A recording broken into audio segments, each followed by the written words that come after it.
দেশ বিদেশের ব্যবসা বাণিজ্য আর অর্থনীতির সব খবর নিয়ে আমন্ত্রণ জানাচ্ছি ওয়ালটন স্মার্ট ফ্রিজ বিজনেস রিপোর্টে। ডিজেল ও কেরোসিনের দর বৃদ্ধিতে প্রতি কেজি ধানের উৎপাদন খরচ বাড়বে 1.5 থেকে 2 টাকা। খরচ বাড়বে পণ্য উৎপাদন ও পরিবহন ব্যয়ে। ডিজেলের দাম বাড়ানোয় বাস ভাড়া বাড়ল 27%, আর লঞ্চের ভাড়া বাড়ল 35%। ধর্মঘট প্রত্যাহার। দেশের বিদ্যমান সম্পদ দিয়ে দারিদ্র্য দূর করা সম্ভব, তবে রাজনৈতিক জবাবদিহি আর দক্ষ নীতি প্রণয়ন জরুরি। এমন সব খবর নিয়েই আমাদের আজকের আয়োজন।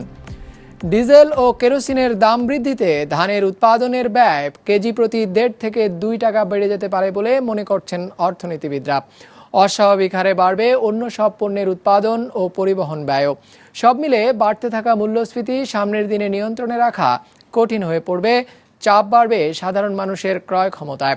অন্যদিকে ব্যবসার ব্যয় বেড়ে গেলে হোঁচট খেতে পারে কোভিড পরবর্তী অর্থনৈতিক পুনরুদ্ধার প্রক্রিয়াও। শাহাদাত হোসেন জানাচ্ছেন বিস্তারিত। দেশে প্রতি বছর ডিজেলের চাহিদা 40 লাখ মেট্রিক টন, যার 20 ভাগ ব্যবহৃত হয় কৃষিতে, সেচের কাজে। এতদিন 65 টাকা করে কেনা প্রতি লিটার ডিজেল এখন কৃষককে কিনতে হচ্ছে 80 টাকায়। এতে সেচের ব্যয় বেড়েছে 25 ভাগ পর্যন্ত। সামনে বোরো মৌসুমে এর বড় প্রভাব পড়বে ধানের উৎপাদন খরচে। বোরো ধান আমাদের ক্ষেত্রে ইরিগেশন কস্ট একটা মেজর কস্ট।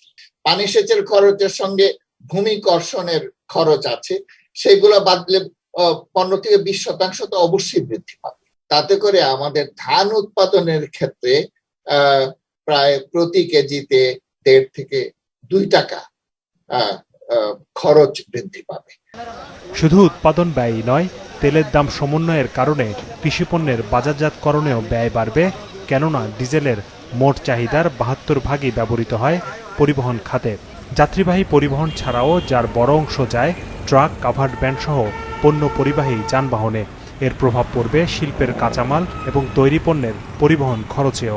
আমার র মেটেরিয়ালস আমদানির ক্ষেত্রে, আমার অ্যাক্সেসরিজ আমদানির ক্ষেত্রে, কেনার ক্ষেত্রে সেটার ভ্যালু বেড়ে যাবে, যেহেতু অ্যাক্সেসরিজ সাপ্লাই তার পরিবহন কস্ট বেড়ে যাবে, সে তার অ্যাক্সেসরিজের দাম বাড়িয়ে দিবে। ফলে আমার টোটাল ম্যানুফ্যাকচারিং কস্টটাই কিন্তু আমার বেড়ে যাবে। ইনওয়ার্ড এবং আউটওয়ার্ড, ইনওয়ার্ডে প্রায় 9.5% মতো হয়, আউটওয়ার্ডেও তাই, প্রায় টোটাল প্রায় 18% হয়। আর জ্বালানি যেহেতু আমরা গ্যাস ব্যবহার করি, সেখানে স্ট্যান্ড বাই জেনারেটরের জন্য সামান্য লাগে। সেই হিসাবে আমরা টোটাল কস্ট অফ মেটেরিয়াল সেখানে প্রায় 3%-এর কাছাকাছি চলে, যদি আমরা দুটো ধরি। বিশ্ববাজারে অস্থিরতার কারণে এমনিতেই ঊর্ধ্বমুখী নিত্যপণ্যের বাজার। ডিজেল ও কেরোসিনের দামের এই সমন্বয়ে সেই উত্তাপ আরও বাড়িয়ে দিবে এমন আশঙ্কা বিশ্লেষকদের। এর ফলে মূল্যস্ফীতি নিয়ন্ত্রণে রাখা কঠিন হবে সরকারের জন্য। চালের দাম বেড়েছে, ডালের দাম বেড়েছে, তেলের দাম বেড়েছে, চিনির দাম বেড়েছে। এগুলো সব ক্ষেত্রে আমাদের ঘাটতি আছে, এবং যেখানে ঘাটতি থাকে সেখানে যারা মধ্যস্বত্বভোগী তারা কারসাজি করতে পারে, এবং কারসাজির নতুন একটা অজুহাত তারা খুঁজে পাবে জ্বালানির দাম বৃদ্ধির কারণে। সুতরাং তারা হয়তো আরো মূল্য বৃদ্ধিকে উস্কে দেবে, এবং তাতে করে আমাদের মূল্যস্ফীতি বেড়ে যাবে। যেহেতু অর্থনীতি একটা এখন কোভিড থেকে বেরিয়ে আসছে, মূল্যস্ফীতির একটা চাপ অলরেডি অর্থনীতিতে আছে, সেখানে সরকারের সামগ্রিক যে ভর্তুকি আছে এবং ভর্তুকি নীতি আছে, সেটার মধ্যে কাঠামোটা যদি পরিবর্তন করা যেত, তো তাহলে এই জায়গাটাতে আমরা মূল্য বৃদ্ধি না করেও হয়তো আমরা সেই সমন্বয়টা করতে পারতাম, অন্য জায়গায় হয়তো ভর্তুকি কিছুটা কমিয়ে। এর আগে সবশেষ 2016 সালে জ্বালানি তেলের দাম সমন্বয় করেছিল সরকার। শাহাদাত হোসেন, বিজনেস রিপোর্ট, মাছরাঙা টেলিভিশন। প্রতি কিলোমিটার দূরপাল্লার বাস ভাড়া 1 টাকা 42 পয়সা থেকে বাড়িয়ে 1 টাকা 80 পয়সা ও মহানগরে 1 টাকা 70 পয়সা থেকে বাড়িয়ে 2 টাকা 15 পয়সা নির্ধারণ করেছে বিআরটিএ। জ্বালানি তেলের দাম লিটার প্রতি 15 টাকা বৃদ্ধিতে গণপরিবহন সংশ্লিষ্টদের সাথে বৈঠকে নতুন এ ভাড়া নির্ধারণ করে বিআরটিএ। সোমবার থেকে নতুন এ ভাড়া কার্যকর হবে। বর্ধিত তেলের দাম কমাতে শুক্রবার থেকে রাজধানী সহ সারা দেশে বন্ধ হয়ে যায় সব গণপরিবহন। এমন পরিস্থিতিতে গণপরিবহনের ভাড়া পুনর্নির্ধারণে সকালে বিআরটিএ কার্যালয়ে বৈঠকে হাজির হন বাংলাদেশ সড়ক পরিবহন মালিক সমিতি, বাস ট্রাক ওনার্স অ্যাসোসিয়েশন, দূর ও স্বল্প পাল্লার গণপরিবহনের মালিক সহ পরিবহন সংশ্লিষ্টরা। বিআরটি এর চেয়ারম্যানের সভাপতিত্বে বৈঠকে ছিলেন কনজিউমার অ্যাসোসিয়েশন, জ্বালানি ও খনিজ মন্ত্রণালয়ের প্রতিনিধিরাও। বৈঠকে গণপরিবহন সংশ্লিষ্টরা গণপরিবহনের ভাড়া বৃদ্ধির সুপারিশ করেন। তেলের বর্ধিত মূল্যের সাথে তা সমন্বয় করে নতুন ভাড়া ধার্য করা হয় 7 ঘন্টার সে বৈঠকে। দূরপাল্লার বাস, মিনি বাস এটা 1 টাকা 42 পয়সার স্থলে এখন 1 টাকা 80 পয়সা জনপ্রতি কিলোমিটার যেটা। আর মহানগরে হলো আগে ছিল 1 টাকা 70 পয়সা, সেটা এখন 2 টাকা 15 পয়সা। সর্বনিম্ন ভাড়াটা হলো আগে ছিল 60 টাকা 5 টাকা, বড় বাসে 7 আর মিনি বাসে 5 টাকা। সেটা আমরা এখন একটা বাস্তবতা নিরিখে 10 টাকা এবং 8 টাকা করেছি। জিনিসপত্রের দাম যে হারে, টায়ার টিউব, খুচরা যন্ত্রাংশ এবং অন্যান্য সব কিছুর দাম যে হারে বাড়ছে, শুধু সেগুলোরই পুরোপুরি ভাড়া আমরা পাইনি। তেলের দামের বিষয়টা আমার মনে হয় এই ভাড়ার মধ্যে তেলের দামের বিষয়টা আসেও নাই। আমরা তেলের দাম সহ যদি ধরি তাহলে সেটা ভাড়া আরও অনেক বাড়ে, কিন্তু আমরা জনগণের কথা বিবেচনা করে আমরা সর্বশেষ জায়গায় যতটুকু একবারে না হলে নয় সেই জায়গাটা আমরা মেনে নিয়েছি, সম্মত হয়েছি দেশের জনগণের স্বার্থে। পরিবহন নেতারা জানান, নতুন ভাড়ায় রাত থেকে চলতে পারে গণপরিবহন। তেলের মূল্য বৃদ্ধির নামে ডাকা পরিবহন ধর্মঘটের সমাপ্তি বাড়তি ভাড়ায়। এই ধর্মঘট প্রত্যাহার করার জন্য সবার প্রতি অনুরোধ, এবং আমরা ধর্মঘট প্রত্যাহার করলাম। বাস চলাচল। ওবায়দুল কবির, বিজনেস রিপোর্ট, মাছরাঙা টেলিভিশন।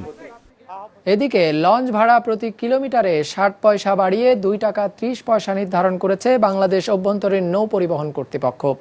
রোববার বিকেলে মতিঝিলে বিআইডব্লিউটি এর সভাকক্ষে সংস্থার চেয়ারম্যান কমোডর গোলাম সাদেকের সভাপতিত্বে লঞ্চ মালিকদের সাথে অনুষ্ঠিত বৈঠকে এই সিদ্ধান্ত হয়। নতুন সিদ্ধান্ত অনুযায়ী এবার এক ধাক্কায় প্রায় 35% ভাড়া বাড়ানো হলো। বৈঠক শেষে লঞ্চ মালিক সমিতির নেতারা আনুষ্ঠানিকভাবে নৌ ধর্মঘট প্রত্যাহারের ঘোষণা দেন এবং রাতেই বিভিন্ন গন্তব্যে লঞ্চ চলবে বলে জানান।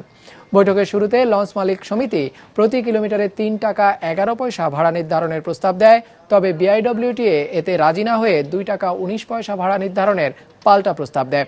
পরে আলাপ আলোচনার ভিত্তিতে প্রতি কিলোমিটারে ভাড়া 2 টাকা 30 পয়সা নির্ধারণে একমত হয় উভয় পক্ষই।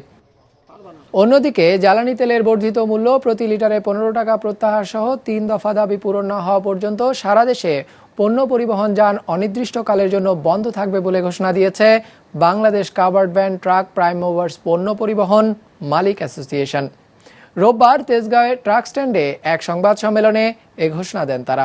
ট্রেলার, মিনি ট্রাক, পিকআপ ভ্যানের চলমান কর্মবিরতি অব্যাহত থাকার ঘোষণা।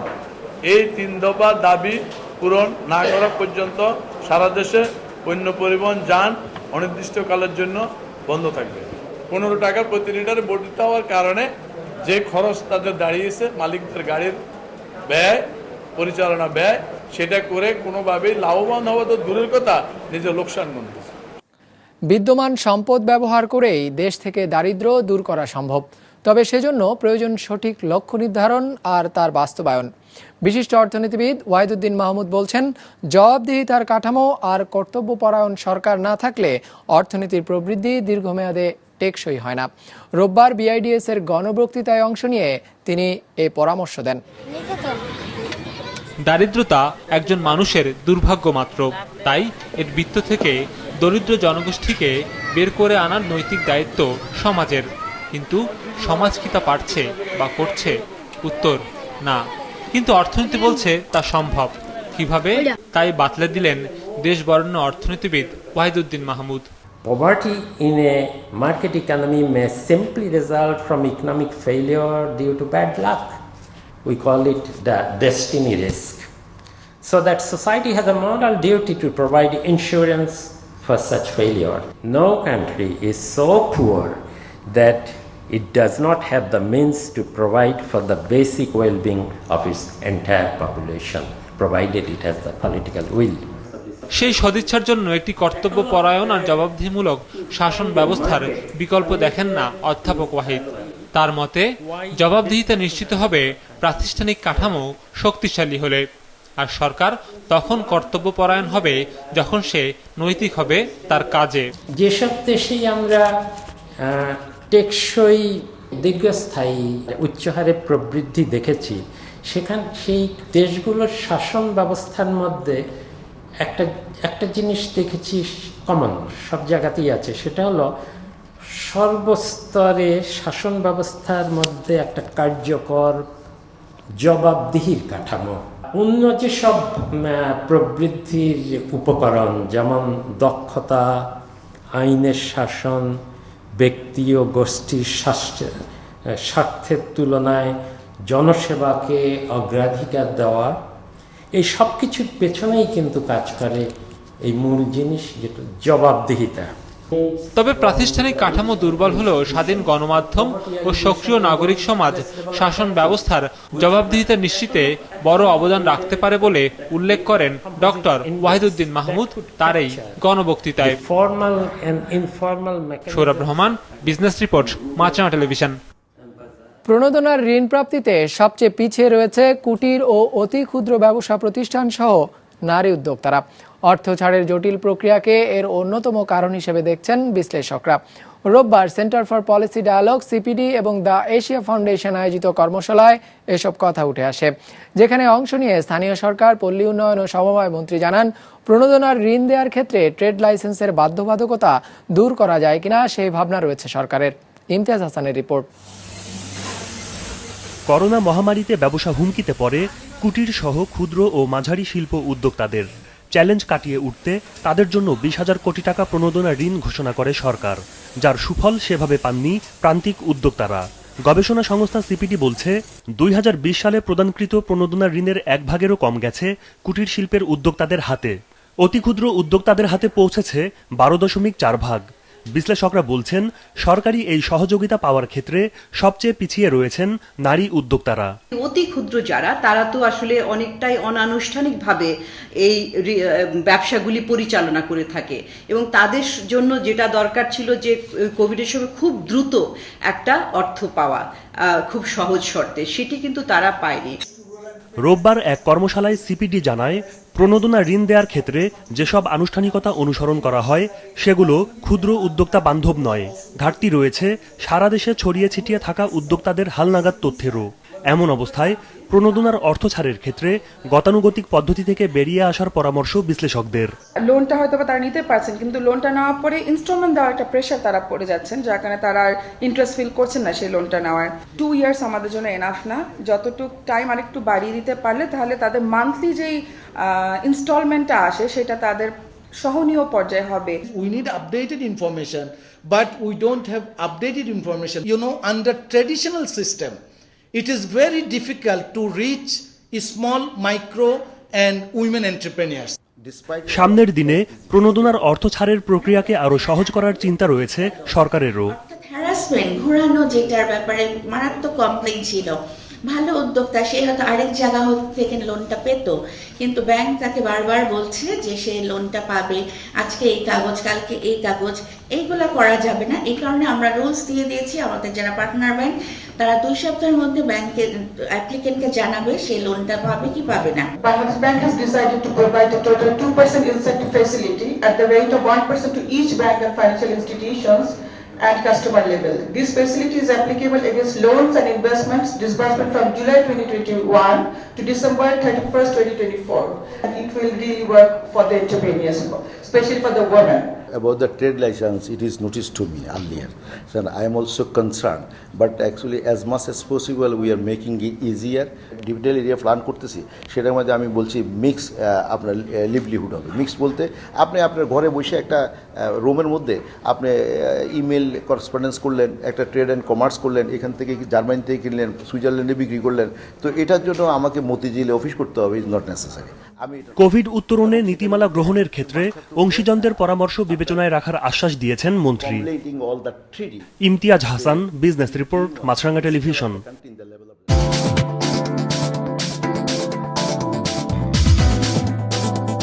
বড় দরপতন দিয়ে সপ্তাহ শুরু করলো ঢাকা শেয়ার বাজার। সার্বিক সূচক ডিএসসিএক্স 50 পয়েন্ট কমে দাঁড়িয়েছে 6,855-তে। লেনদেন হয়েছে 1,145 কোটি টাকার। লেনদেন হওয়া শেয়ার ও মিউচুয়াল ফান্ডের মধ্যে দর বেড়েছে 49টির, কমেছে 303টির দর, আর অপরিবর্তিত রয়েছে 25টির দর। এবার বাজার নিয়ে বিশ্লেষণ শুনবো ব্র্যাক ইপিএল স্টক ব্রোকারেজের। আজকে মার্কেট 51 পয়েন্ট নেগেটিভে ক্লোজ হয়েছে উইথ 7.2% ইনক্রিজ ইন টার্নওভার। আমরা যদি সেক্টরাল মুভমেন্টের দিকে তাকাই, সবগুলো লার্জ ক্যাপ সেক্টরে আছে কারেকশন পরিলক্ষিত হয়েছে, তবে এর মধ্যে এনবিএফআই সেক্টর সবচেয়ে বেশি কারেকশন হয়েছে।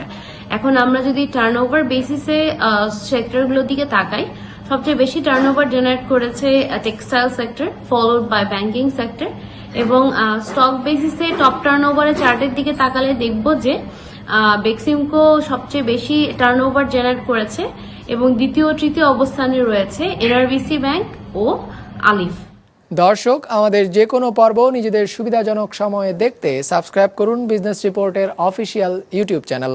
ফেসবুক পেজে লাইক দিয়ে আপডেট থাকুন ব্যবসা বাণিজ্যের আলোচিত সব ঘটনা সম্পর্কে। আর আপনাদের মতামত জানান কমেন্টস আর ইনবক্সে।